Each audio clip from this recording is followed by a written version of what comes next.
Tadi semua sudah menyaksikan tayangan VT dari kita semuanya tentang ibu yang Allah Akbar, saya mas sampai deg-degan menyaksikannya. Iya. Fenomena apa ini sebenarnya? Iya, sebenarnya kalau saya tidak salah lihat ya, insya Allah itu beliau kena sakit apa? Kalau dokter menceritakan itu sirosis ya, kanker hati ya.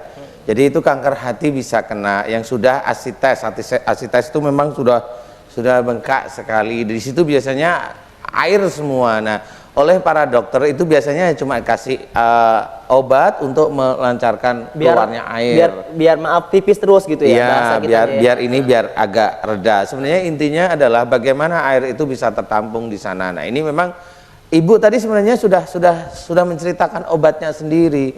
Kuncinya adalah beliau terlalu kaku mensikapi kehidupannya dengan suaminya. Jadi sirosis itu istilahnya kanker hati atau pengerasan hati awalnya adalah kaku dalam mensikapi keadaan dengan keluarga ya, terlalu yakin bahwa dirinya itu benar.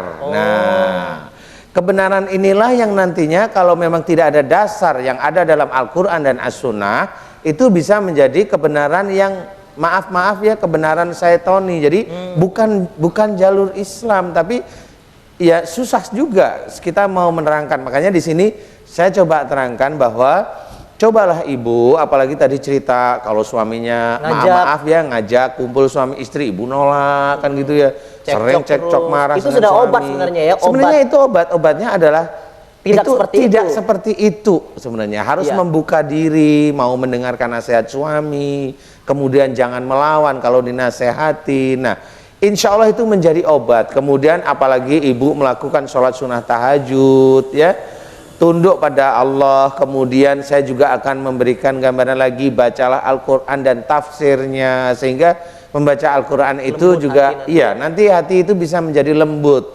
karena kita memahami baca Quran dan tafsirnya. Nah, insya Allah dari sanalah Allah akan memberikan hidayah sehingga ibu memahami bahwa apa yang dilakukan ibu pada suami atau pada anak-anak sebenarnya itu adalah salah dari dulu. Makanya harus dirubah. Kalau kita bicara sebenarnya ya. Kalau kita bicara masalah maaf tadi bahasanya apa ya? Nggak salah. Guna-guna gitu. Oh gitu ya, ada guna-guna tadi ya. Iya, ada yang membisikkan gitu katanya guna-guna. Ada orang pintar pura-puranya. Orang pintar pura-puranya, orang pintar bilang itu ada guna-guna. Aduh, saya mau bercerita pada saudara saya seluruh Indonesia atau seluruh dunia. Sebenarnya guna-guna itu tidak ada manfaatnya, tidak bereaksi kepada kita kalau ya. Catatannya satu, kalau kita sabar. Kalau kita emosional, sering marah, ya guna-guna masuk, nggak usah guna-guna. Jin biasa aja masuk kan gitu ya. Emang ada jin yang luar biasa mas ya? Ada. yang di samping saya siapa ini? Ya, insya Allah seperti itu ya. Kuncinya sabar ya. Kuncinya sabar. harus ibu mau mendengarkan nasihat suami, jangan sering marah dengan suami dan anak. Hati ibu harus dilembutkan, sering mendengarkan ceramah-ceramah yang baik benar-benar untuk merubah akhlak menjadi baik. Jangan lupa sholat 5 waktu ya. Wasta'inu bis-sabri was-sholah, itu harus kita lakukan, sabar dan sholat dalam meminta dalam meminta kepada Allah Ta'ala. Dan jangan lupa lagi saya tambahkan, sholat sunnah tahajud harus rajin, banyak-banyak minta ampun pada Allah Ta'ala dan mohon kesembuhan. Kalau memang ibu cukup soleh di hadapan Allah Ta'ala, insya Allah ibu akan dikabulkan doanya dan sembuh, amin. Saya yakin ibu sekarang menyaksikan kita semua dan yakin betul bahwa kesabaran itu modal utama kesembuhan dalam diri ibu. Ibu makin banyak istighfar, sabar dan tidak lagi emosi. Ingat, kalau malam Jumat langsung tabrak rahasia ya. Kita berbagi dengan jamaah yang ada di Masjid An-Nida TPI. Tapi saya pengen sekali Mas Danu ini mungkin sesekali ibu ya datang menghadiri atau dekat dengan ibu, setuju? Biar lebih dekat Mas Danu mungkin bisa jalan dan Mas Danu langsung tahu nih kira-kira siapa yang membutuhkan, bukan jasa nih, membutuhkan belayan juga bukan belayan. Membutuhkan dialog yang lebih dekat dengan Mas Danu. Silakan Bapak, ada yang pengen didatangin Mas Danu? Ibu, Bapak? Bapak itu, itu pengen datangin Mas Danu. Boleh Mas ya? Boleh saya ke jamaah? Boleh. Ini kompak dong, kompak. Boleh nggak? Aduh, langsung boleh, takut boleh. gitu ya. Boleh, maaf. Boleh. Nanti Aduh. bisa lebih dekat ya, Mas ya. Ya, maaf ya. Ya, silahkan Bapak. Maaf. Ya. Gimana Bapak? Assalamualaikum warahmatullahi wabarakatuh. Waalaikumsalam warahmatullahi wabarakatuh. Yang terhormat Ustadz Danu, yang saya muliakan, saya asal dari Cirebon. Datang ke sini pengen ketemu dengan Ustadz Danu. Alhamdulillah. Ya. Saya ini penyakitnya tumor otak. Tumor kepala? Iya. Astagfirullahaladzim. Ya, gimana Mas? Oh, tumor. Udah dioperasi? Udah. Terus yang dirasakan gimana sekarang?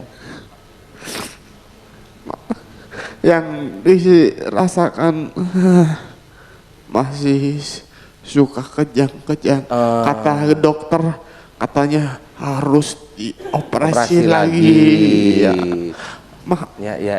Terus Ya, ingin sembuh. iya. Ingin baik. Iya. Seperti dulu. Iya. Ya. Oke, saya akan kasih gambaran, Mas.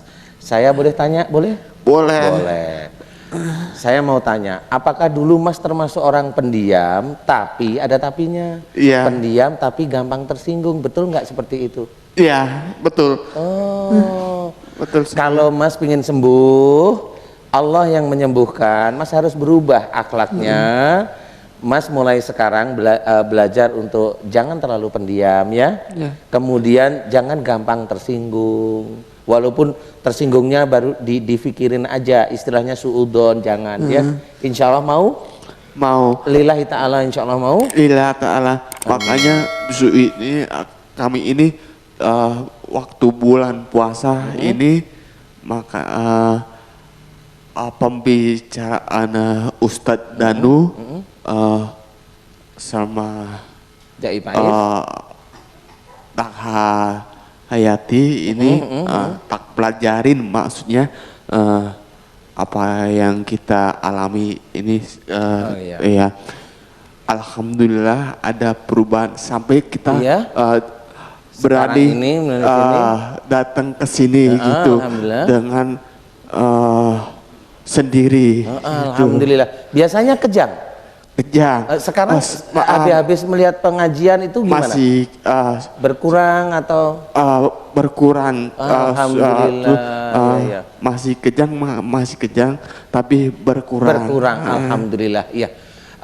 Insya Allah nanti Mas belajar untuk jangan mudah tersinggung atau jangan sering suuzon ya. Belajar begitu ya. Nanti kita dalam akhir acara kita doa bersama. Mas jangan khawatir. Insya Allah kalau Mas tulus, Allah akan mengabulkan doa ya. Amin ya rabbal alamin.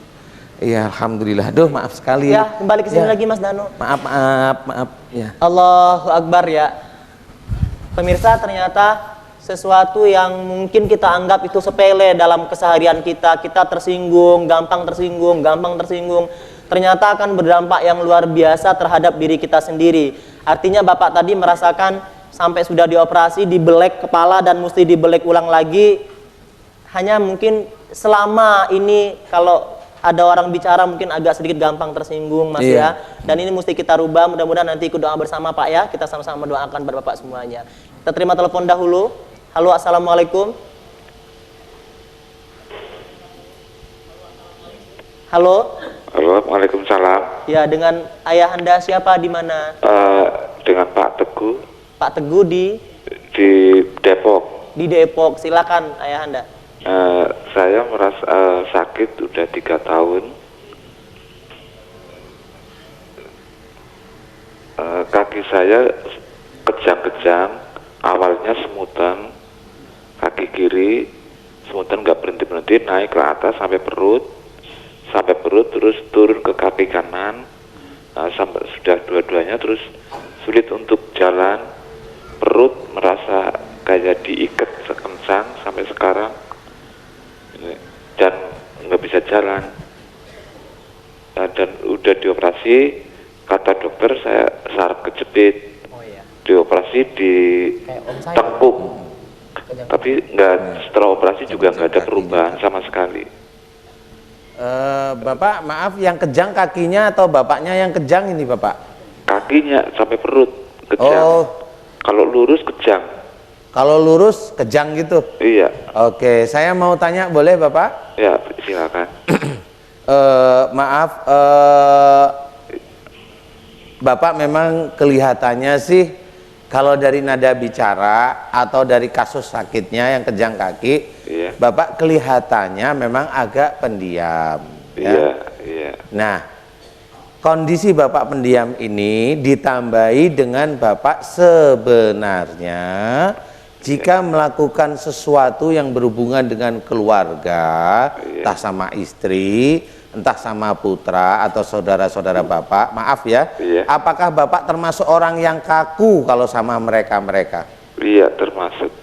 Betul ya? Betul, Pak. Astagfirullahaladzim. Insya Allah Bapak, kalau Bapak sudah paham di sini, Iya. insya Allah cobalah, ini kan obat ya. Oh berarti obatnya saya tidak boleh kaku kan begitu ya? Iya. Mulai sekarang, mulai pagi ini Bapak belajar untuk kembali ke jalan Allah dengan menghargai istri. Kalau menyuruh atau meminta, Bapak jangan kaku-kaku. Kalau istri juga meminta, Bapak coba belajar untuk memahami istri. Juga dengan anak, Bapak belajar untuk memahami anak.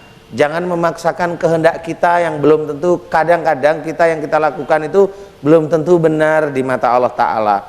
Jadi kejangnya Bapak, kakunya Bapak, inilah yang menjadikan kejangnya Bapak inilah awalnya adalah dari kekakuan Bapak mengatur keluarga. Nah khususnya memang maaf Bapak selain kaku juga cenderung agak emosi walaupun diam. Betul Bapak? Di keluarga, khususnya di keluarga ya, maaf ya. Iya. Nah, tolong Bapak sudah tahu obatnya kan? Iya. Obatnya adalah benar-benar Bapak belajar untuk tidak kaku. Kemudian apalagi jangan tinggalkan sholat 5 waktu. Iya. Kemudian mulai nanti malam Bapak sholat sunnah tahajud. Mohon ampun jika selama ini Bapak kaku dengan keluarga, istri, anak. Kemudian mohon kesembuhan pada Allah Ta'ala. Ditambah lagi saya mengajak Bapak untuk membaca Al-Quran dan tafsirnya, mudah-mudahan itu bisa menjadi hal yang terbaik sehingga Allah berikan hidayah Bapak sembuh dari penyakitnya ya Bapak ya. Iya. Tapi saya mau tanya nih, ini Bapak nggak bisa jalan atau sudah jalan atau agak sulit? Nggak bisa jalan, harus pakai alat bantu. Oh, pakai alat bantu ya. Iya, kalau begitu Bapak cobalah nanti suatu ketika kalau memang Bapak sudah mulai enakan, datang ke pengajian di Masjid An-Nida di sini. Karena memang biasanya jamaah ini datang dari jauh ini biasanya habis dari on air seperti ini, memang kita mengadakan off air. Jadi benar-benar pengajian yang off air sehingga sampai sekitar jam 8:30. Nanti silakan Bapak. Mudah-mudahan Allah memberikan izin Bapak sehingga agak lebih enakan kakinya, sehingga Bapak bisa datang ke pengajian kita, sehingga nanti kita bisa berdoa bersama, mudah-mudahan Allah memberikan kesembuhan ya. Amin. Baik Bapak ya. Terima kasih, kita tunggu nanti kalau sudah enakan datang ke Masjid An-Nida TPI, kita ngaji sampai 8:30.